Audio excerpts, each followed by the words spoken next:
The morning sun was barely up when Margaret Hayes pushed open the heavy doors of the Riverside Community Center. At 67 years old, she'd learned to wake up early. Not because she had to anymore, but because her body just did it naturally now. She carried 2 cloth shopping bags filled with paper decorations and a box of name tags that she'd printed at home the night before. The main hall was quiet and smelled like old wood and cleaning supplies.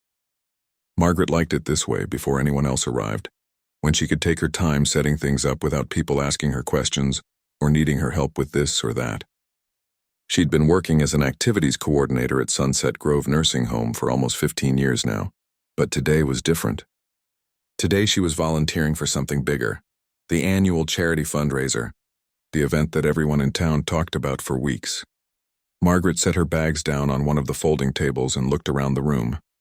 Someone had already set up rows and rows of chairs facing a small stage at the front. The stage looked different today. Normally it was bare except for a podium and maybe a microphone stand. But today, right in the center, sat a massive grand piano. She stopped what she was doing and just stared at it for a moment. The piano was beautiful, the kind of beautiful that made you want to touch it, but also made you afraid to get too close. Its black surface was so polished, she could probably see her reflection in it from across the room. Even from where she stood, she could tell it was expensive. The real deal. Not like the old upright pianos you'd find in church basements or elementary school music rooms. Margaret felt something strange in her chest. A little flutter. She told herself it was nothing and went back to unpacking her decorations. "Oh good, you're here early."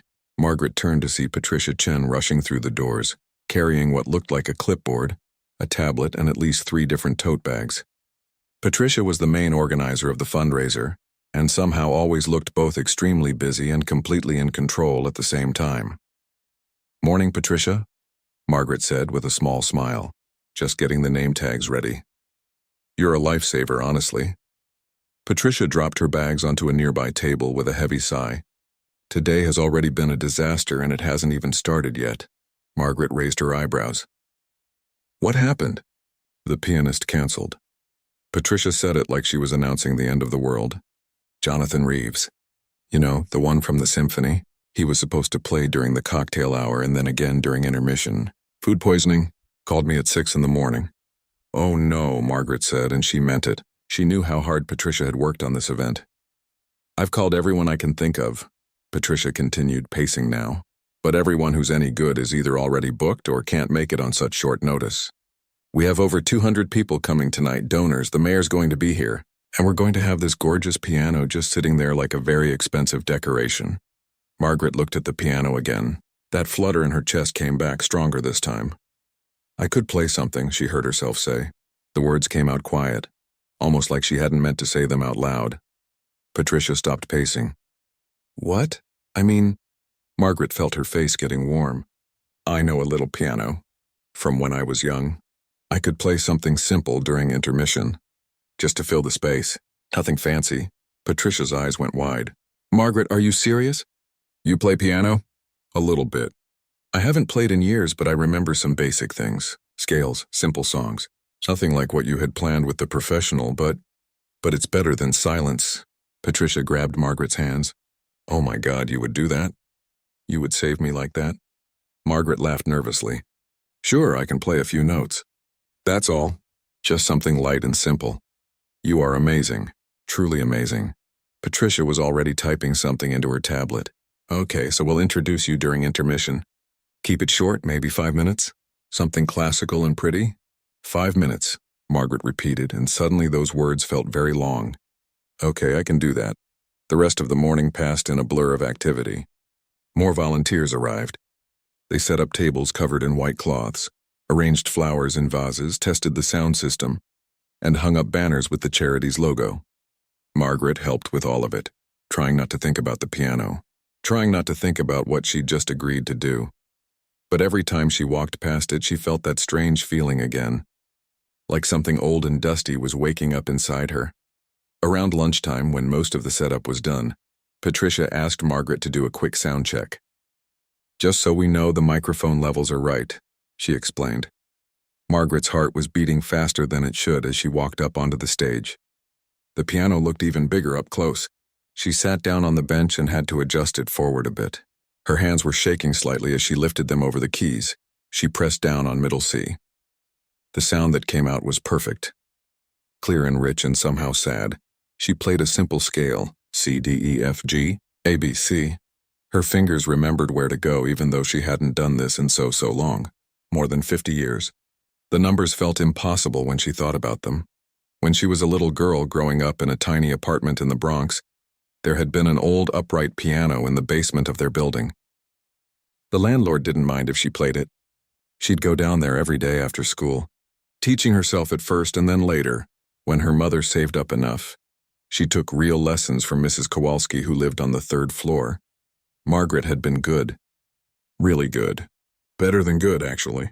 By the time she was 11, she was winning competitions. Small ones at first, local things, but then bigger ones. She'd won a scholarship to a special music school in Manhattan. A full scholarship. Her ticket to everything, and then her father got sick. Margaret shook her head, pushing the memories away. She played a few more simple chords for Patricia's sound check, and then she stopped. Perfect, Patricia called out. The sound is great. This is going to be wonderful, Margaret. Thank you again. Margaret nodded and stood up quickly. Her hands were really shaking now, and she didn't want anyone to see. She climbed down from the stage and went back to helping with the final preparations. But her mind was somewhere else. Somewhere far away and long ago. In a basement with an out-of-tune piano and a little girl who thought she could be something special. Tonight, in just a few hours, she was going to sit at that beautiful piano in front of 200 people. She told Patricia she would play just a few notes. Something simple. Something safe. But Margaret could feel something else stirring inside her. Something that had been quiet and still for 55 years. And she wasn't sure she could keep it under control once she started playing. Margaret couldn't eat lunch. Her stomach was twisted up in knots, the kind that made food seem impossible. She sat in the community center's small kitchen with the other volunteers, holding a paper cup of coffee that had gone cold, watching them laugh and chat about their kids and their weekend plans. Nobody knew what was happening inside her head. How could they? She'd spent 55 years making sure nobody knew. By 3 o'clock, people started arriving. First just a few, then more and more, until the parking lot was full and the main hall buzzed with conversation. Margaret stayed busy checking names off the guest list, directing people to their seats, making sure the refreshment table had enough napkins. Staying busy meant not thinking, not remembering, but then Patricia found her again. Margaret, do you want to do another quick practice, before people really start filling in, just to feel comfortable? Margaret's mouth went dry. Sure, okay. The stage felt even higher than it had that morning. Or maybe her legs just felt weaker. She sat down at the piano bench and looked out at the half-full room. Some people were watching her. Most weren't. They were too busy talking, finding their seats, checking their phones. She put her hands on the keys. They felt cool and smooth under her fingertips, and just like that, she was 12 years old again. The memory hit her so hard she almost gasped. She was sitting in the basement of their apartment building on a Tuesday afternoon in October. The year was 1970. She could smell the dampness of the concrete walls and the weird metallic scent that always hung in the air down there. The piano was old and out of tune, but it was hers for an hour every day after school.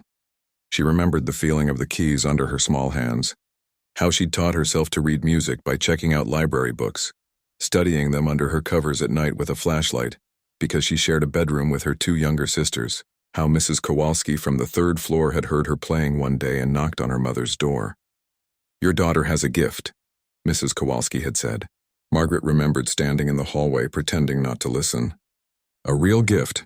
She shouldn't waste it, her mother had cried. Not sad crying, but the other kind. The kind that meant something good and impossible at the same time. Money was tight. Her father drove a delivery truck and her mother cleaned houses. But somehow they found $20 a month for lessons. Margaret learned fast. Faster than Mrs. Kowalski had ever seen. Within a year, she was playing pieces that students twice her age struggled with. Chopin, Mozart, Beethoven. The names felt like magic words back then. Like passwords to a different world. When she was 11, Mrs. Kowalski entered her in the New York Youth Piano Competition. Margaret wore her church dress and shoes that pinched her toes. She played Chopin's Nocturne in E-flat major, the same piece her teacher had played at her wedding 40 years earlier. She won first place. The prize was a full scholarship to the Manhattan Conservatory Preparatory Program, a place where kids went who were serious about music, kids who were going to be somebody, professional musicians, concert pianists. Margaret could still remember the way her mother had hugged her when they found out, so tight she couldn't breathe. Her father had lifted her up and spun her around, laughing in a way she'd never heard before. For a few weeks, everything felt possible. Everything felt like it was finally going right. The conservatory was supposed to start in September, right after she turned 12. But in July, her father collapsed at work. Margaret's hands were shaking on the piano keys now in the present in the community center. She was breathing too fast. She remembered the hospital, the fluorescent lights and the smell of disinfectant. The doctor using words she didn't understand. Heart attack, damage, extended care, recovery if he was lucky. Her mother's face going gray. Her father couldn't work anymore. Not for months, maybe longer. The medical bills piled up fast. Her mother took on more houses to clean, sometimes working 16-hour days. Her older brother Danny quit high school to get a job at the grocery store. And Margaret got a job too. After school, she babysat for the Robertsons on the 4th floor. Then she helped Mrs. Chen at her family's laundry service on weekends. Every dollar went into the jar on the kitchen counter. The jar that was supposed to be for groceries and rent and keeping the lights on. There was no money for the conservatory. Even with the scholarship, there were fees, books, a proper dress for recitals, transportation into Manhattan, all the little costs that added up to impossible. Mrs. Kowalski had offered to help, but Margaret's mother was too proud to accept charity. They'd already taken so much, she said. The lessons alone were more than they could ever repay. But her talent, Mrs. Kowalski had argued. Margaret heard them through the thin apartment walls. You don't understand. She could be great. Really great. This chance won't come again. I have 3 children, her mother had said, and her voice was so tired it hurt to hear. I need her here. I need her help. We'll all die if I can't keep this family together. Margaret never went to the conservatory.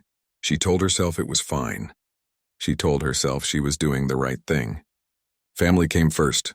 That's what you did. She stopped taking lessons. There wasn't time anymore, and besides, what was the point? She still went down to the basement piano sometimes. Late at night when everyone was asleep. She'd play quietly, barely pressing the keys so nobody would hear. But it wasn't the same. It felt like visiting a friend who was dying. By the time she was 13, she stopped going to the basement altogether. It hurt too much. Her father eventually recovered enough to go back to work. But things never went back to how they were before. Margaret got good at babysitting and helping and being useful. She got good at pushing the music out of her mind. She met her husband when she was 19, got married at 21, had her daughter when she was 23, built a normal life, a good life. She never touched a piano again, not until today. Margaret blinked and realized she was still sitting at the piano bench in the community center. Tears were running down her face. When had she started crying? She quickly wiped her eyes and looked around. Nobody seemed to have noticed. They were all still talking, still busy with their own conversations. Her hands were still on the keys. Without really meaning to, she started playing. Just a simple scale at first. C major, up and down. Then she played a few chords. Her fingers remembered. After 55 years, they still remembered. She played the opening bars of the Chopin Nocturne, the one she'd played at the competition. The notes came out soft and hesitant, but they were right. She stopped after just a few measures, her heart pounding. That was lovely. Patricia appeared beside the stage, beaming. See? You're going to be perfect. Just like that during intermission. Simple and beautiful. Margaret nodded, not trusting herself to speak. She stood up from the bench quickly, her legs shaky, and walked off the stage. Simple and beautiful. That's what Patricia wanted. A few notes to fill the silence. Nothing more. But Margaret's hands were trembling for a different reason now. Because somewhere deep inside, in a place she'd locked away 55 years ago, something was waking up. Something that had been sleeping for so long she'd almost convinced herself it was dead. And she was terrified of what would happen if she let it out. By 7 o'clock, the community center was packed. Margaret stood near the back wall, watching the sea of people settling into their seats. She'd never seen this many people in the building before. The chairs were all full, and some people were standing along the sides. Everyone was dressed up, their jewelry catching the lights, their perfume and cologne mixing into a thick cloud that made the air feel heavy. The mayor was in the third row. Margaret recognized him from the newspaper. Next to him sat a woman in a dress that probably cost more than Margaret made in a month. Donors, Patricia had called them. The kind of people who wrote big checks and expected everything to be perfect. Margaret's hands wouldn't stop shaking. She kept them clasped together in front of her, pressing hard, trying to make them be still. The program started right on time. Patricia welcomed everyone, thanked the sponsors, explained what charity they were supporting tonight. Something about music programs in schools. Margaret tried to listen, but the words kept sliding past her. Then the performances began. First up was a teenage boy playing violin. He was good, clearly well-trained, but nervous. He fumbled a few notes and his face turned red. The audience clapped politely when he finished. Then came a woman who sang an aria from some opera Margaret didn't recognize. Her voice was beautiful but a little shaky on the high notes. More polite applause. A jazz quartet played next. They were older men, probably retired musicians who played for fun now. They were actually pretty good, and the audience seemed to relax a little, some people tapping their feet to the rhythm. Margaret watched it all like she was underwater. Everything felt distant and strange. Her heart was beating so fast she thought she might pass out. What had she been thinking? She couldn't do this. She was 67 years old. She hadn't played a real piano in over 50 years. She was going to embarrass herself in front of 200 people, in front of the mayor, in front of all these rich donors. She should tell Patricia she felt sick. Make up an excuse. Say anything to get out of this. But then intermission came and it was too late. Ladies and gentlemen, Patricia's voice rang out over the microphone. We have a special treat for you. Due to some last-minute changes, we're fortunate to have Margaret Hayes, one of our wonderful volunteers who has graciously agreed to play for us this evening. Please give her a warm welcome. The applause was polite, encouraging, the kind of applause you give to someone you feel a little sorry for. Margaret could feel it. They expected something simple, something amateur, background music while they chatted and checked their phones during the break. Her legs felt like they belonged to someone else as she walked toward the stage. The distance seemed impossible, like she was walking through thick mud. She could feel every eye on her. Her simple blue dress suddenly felt too plain, too old. Her sensible shoes made soft, squeaking sounds on the floor. She climbed the 3 steps up to the stage. 1, 2, 3.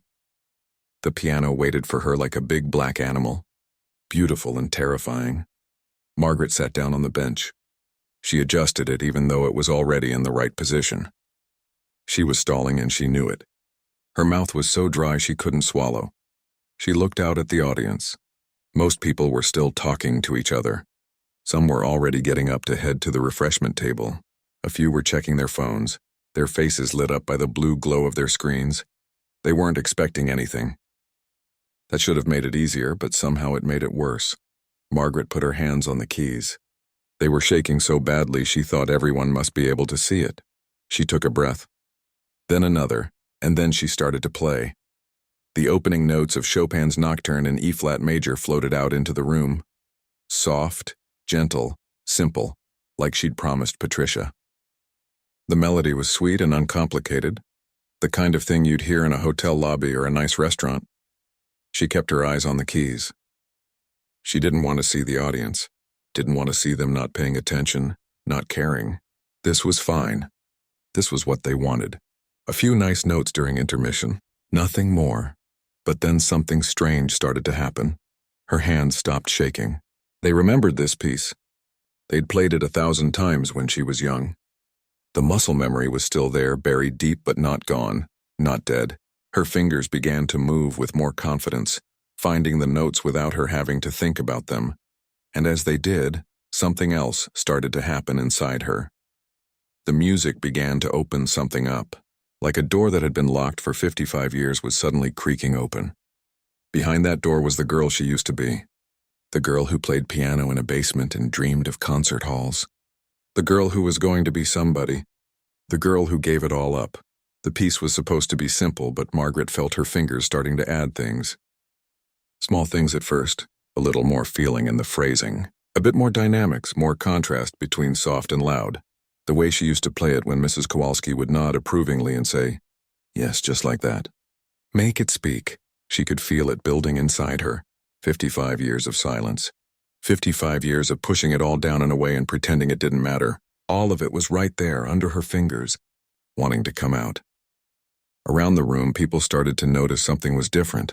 A woman who had been walking toward the refreshment table stopped mid-step. A man who was checking his phone lowered it slowly, his eyes moving to the stage. The conversation started to die down one by one as people turned to look. Margaret didn't see any of it. Her eyes were closed now. She wasn't in the community center anymore. She was somewhere else entirely. Somewhere deep inside the music where nothing else existed. The simple nocturne was changing under her hands. It was still Chopin, still the same notes, but it was becoming something more. Something that hurt and healed at the same time. Every note carried weight. Every phrase told a story. The story of a little girl with a gift. The story of a family that needed her more than she needed her dreams. The story of a woman who spent her whole life being useful and helpful and practical, and never once doing the thing she was born to do. The music swelled, growing richer and deeper. Margaret's hands moved faster now, more confident. She wasn't thinking anymore. Wasn't worrying about making mistakes or what people would think. She was just playing, really playing. For the first time in 55 years, the room had gone completely silent. Not a single person was talking. Not a single phone was lit up. Even the people who had been standing near the refreshment table had turned around, paper cups forgotten in their hands. Something was happening on that stage. Something none of them had expected. Something that made the air feel electric and strange. Margaret played the final phrases of the nocturne, letting them ring out into the silent room. But she didn't stop. She couldn't stop. The door inside her was wide open now, and everything was pouring out. Her hands moved into a new piece. Something harder. Something that required real skill. Rachmaninoff's Prelude in C-sharp minor, dark and powerful and technically demanding. The kind of piece that concert pianists played. The kind of piece that took years of training to master. And Margaret played it like she'd been playing it every day of her life. The first crashing chords of the Rachmaninoff shook the room like thunder. Dark and powerful and absolutely fearless, Margaret's hands flew across the keys, her fingers moving so fast they were almost a blur. This wasn't background music anymore. This wasn't a sweet little tune to fill the silence during intermission. This was real playing, the kind that demanded you listen. The kind that grabbed you by the throat and wouldn't let go. In the third row, the mayor leaned forward in his seat. His mouth had fallen open slightly. Beside him, his wife gripped the armrest, her knuckles white. She'd attended hundreds of these charity events over the years. She'd heard professional musicians, famous names, people who'd played at Carnegie Hall. But there was something about this that felt different, more raw, more real. Near the back, a teenager who'd been forced to come by his parents stopped scrolling through his phone. He actually turned it face down on his lap and looked up at the stage. He'd been taking piano lessons for 6 years and hated every minute of it.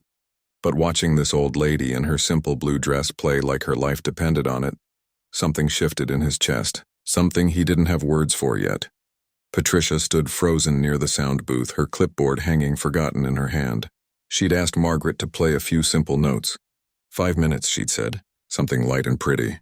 But this had been going on for almost 10 minutes now, and Margaret showed no signs of stopping. And Patricia couldn't have stopped her even if she wanted to. Nobody could. It would have been like trying to stop a thunderstorm. Margaret's eyes were still closed. Tears were streaming down her face now, but she didn't seem to notice. Her whole body moved with the music, swaying slightly, her shoulders lifting and falling with each phrase. She was somewhere else entirely, somewhere the audience couldn't follow, but they could feel it. They could feel the 55 years of silence breaking apart with every note. The Rachmaninoff Prelude was technically brutal. It required strength and speed and perfect control. Most professional pianists spent months preparing it. The left hand had to play deep, rolling chords while the right hand danced through impossible runs of notes. One mistake and the whole thing would fall apart. Margaret didn't make a single mistake. Her hands knew this piece in their bones. She'd learned it when she was 11 years old, practicing for hours in that basement until her fingers ached. Mrs. Kowalski had said she was too young for Rachmaninoff, that she should wait a few more years. But Margaret had been stubborn. She'd worked at it every day, slowly building the strength in her small hands, slowly mastering the complex rhythms. She'd played it at the competition. The judges had been shocked. An 11-year-old playing Rachmaninoff? Impossible. But she'd done it. She'd played it perfectly, and they'd had no choice but to give her first place. That was the last time she'd played it. Until tonight. In the middle section of the piece, the music shifted. It became softer, almost fragile, like someone whispering a secret. Margaret's touch on the keys became impossibly gentle.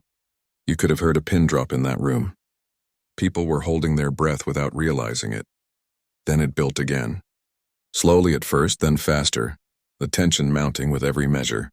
Margaret's hands began to pound the keys harder, the sound filling every corner of the community center. The windows rattled slightly. Someone's water glass on a side table vibrated, sending ripples across the surface. This was the part where everything came together, where all the different musical themes wove into each other and built toward the climax. It required total focus, total control, and total abandon all at the same time. It was the hardest part.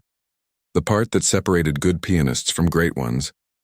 Margaret played it like she was born to do this and nothing else. Near the middle of the room, a woman in her 40s felt tears running down her face. She didn't even know why she was crying. She didn't know classical music. She'd come tonight because her company had bought a table, and her boss had made everyone attend. She'd been planning to leave early, but now she couldn't move, couldn't look away. There was something about watching this older woman pour her entire soul into this music that broke something open inside her chest. 3 rows behind her, a man in an expensive suit pulled out his phone. But not to scroll through it. He held it up, hands shaking slightly, and hit record. He was Mitchell Harrison, though nobody in the room knew it yet. He'd made his fortune in the music industry 50 years ago, producing albums for people who became legends. He'd retired 20 years back, thinking he'd heard everything worth hearing. But this was something else. This was something he needed to capture, and in the very back row, tucked into the corner, was a woman who looked like she'd been hit by lightning.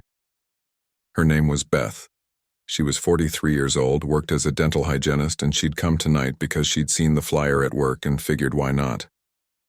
She had no idea that the woman on stage was her mother. Margaret had never told her daughter about the piano, never mentioned the competitions or the scholarship or any of it. What would have been the point? That life was over before it began. Beth knew her mother worked at a nursing home, knew she volunteered a lot, knew she'd lived a quiet, practical life. That was it. That was all there was to know. But now Beth sat there staring at the stage, watching her mother transform into someone she'd never seen before. Her mother, who always wore sensible clothes and kept her emotions tucked away and never made a fuss about anything. Her mother, who she'd always thought was just ordinary. Her mother was playing like a concert pianist. Better than a concert pianist. She was playing like someone who had something to prove to the world. Or maybe to herself. Beth's hands were shaking. She wanted to stand up, to run to the stage, to shout, "That's my mother!" But she couldn't move. She could only sit there and watch and feel like everything she thought she knew about her life was rearranging itself. The music was building now, to its final climax. The chords came faster and harder, crashing like waves against rocks. Margaret's whole body was engaged, her arms lifting high before bringing her hands down on the keys with stunning force. The power of it shook the stage, and then suddenly it shifted. The violence gave way to something else, something that sounded like acceptance, like peace. The final phrases of the piece were quiet but firm, resolved, like someone who'd fought a long battle and finally laid down their weapons, not in defeat but in understanding. Margaret played the last 3 chords, low and deep and final. The sound hung in the air for what felt like forever. Then it faded slowly, until there was nothing but silence. Margaret kept her hands on the keys. Her eyes were still closed. Her face was wet with tears. Her chest was heaving like she'd just run a marathon. In a way, she had. She'd run 55 years in 15 minutes. For 3 full seconds, nobody in that room moved. Nobody breathed. They'd just witnessed something they didn't fully understand but knew they'd never forget. And then someone started clapping. It started with 1 person, then another, then 5, then 20. Then everyone was on their feet, and the sound of applause was like thunder, like waves crashing, like the world breaking open. People were clapping so hard their hands hurt. Some were crying. Some were shouting. The sound was deafening. Margaret finally opened her eyes. She looked out at the standing ovation, at all these people on their feet, at the mayor and the rich donors and the teenagers and everyone else. All of them clapping for her. And she couldn't quite believe it was real. She tried to stand up, but her legs wouldn't work. She was shaking all over, from exhaustion and emotion and the shock of what she'd just done, what she'd just let out after keeping it locked away for most of her life. And then someone was running toward the stage. A woman pushing through the crowd, climbing the steps two at a time. It was Beth. Margaret saw her daughter's face, saw that she was crying, and suddenly she could move again. She stood up just as Beth reached her, and then her daughter's arms were around her, holding her so tight she could barely breathe. "Mom," Beth was saying over and over. "Mom, why didn't you tell me? Why didn't you ever tell me?" And Margaret, who'd spent 55 years being strong and practical and never making a fuss, finally let herself break down completely in her daughter's arms. The applause went on for what felt like forever. Margaret stood on the stage with her daughter's arms around her, both of them crying while 200 people clapped until their hands were sore. Some people were whistling. Others were wiping their eyes with napkins. The mayor was on his feet clapping with everyone else, and the woman next to him in the expensive dress had mascara running down her cheeks. Patricia finally made her way to the stage, her own eyes red and puffy. She put her hand on Margaret's shoulder and whispered, I don't even have words. That was the most incredible thing I've ever heard." Slowly, the applause began to die down. People started sitting back in their seats, but nobody was talking. They were all still watching the stage, waiting to understand what they'd just witnessed. Beth pulled back from her mother, holding her at arm's length. "How?" she asked. "How did you learn to play like that? Why didn't I know about this?" Margaret opened her mouth, but before she could answer, a man was walking toward the stage. He was older, probably in his 70s, with gray hair and glasses. He moved with the careful steps of someone whose knees didn't work as well as they used to, but there was something determined in the way he approached. "Excuse me," he said, his voice carrying across the quiet room. "I'm sorry to interrupt, but I have to know. Where did you train? Who taught you?" Margaret looked at him, still trying to catch her breath. I had lessons when I was a child. In the Bronx, just in an apartment building. I never went to a conservatory or anything like that." The man's eyebrows shot up. "You never had formal training? Beyond childhood lessons?" "No, I stopped playing when I was 12. Until tonight." The room erupted in whispers. People turned to each other, repeating what she'd just said. 55 years. She hadn't played in 55 years. The man climbed up onto the stage, moving carefully. Up close, Margaret could see his eyes were wet. "My name is Mitchell Harrison," he said. "I used to produce records. Back in the 70s and 80s. I worked with some of the biggest names in music. I thought I'd heard everything worth hearing." He paused, his voice catching. "But what you just did up here, I've never heard anything like it. That wasn't just technical skill. That was a lifetime of emotion in 15 minutes. Margaret didn't know what to say. She just stood there feeling like she might faint. Mitchell turned to face the audience. "Would it be all right if I asked Margaret to tell us her story? I think we all want to understand what we just experienced." The room murmured agreement. Patricia brought a chair onto the stage for Margaret to sit in, and someone adjusted a microphone. Beth stood beside her mother holding her hand, and Margaret told them about the basement piano and Mrs. Kowalski, about winning the competition and the scholarship to the Manhattan Conservatory, about her father's heart attack and the medical bills, about being 12 years old and watching her dreams disappear because her family needed her more than she needed music. Her voice cracked several times as she spoke. Beth squeezed her hand harder, and Margaret could see her daughter's face crumpling as she learned about the mother she'd never really known. "I told myself it was fine," Margaret said, her voice barely above a whisper.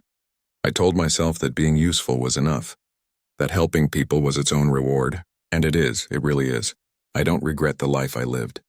I have a wonderful daughter." She looked at Beth. "I have a job I love.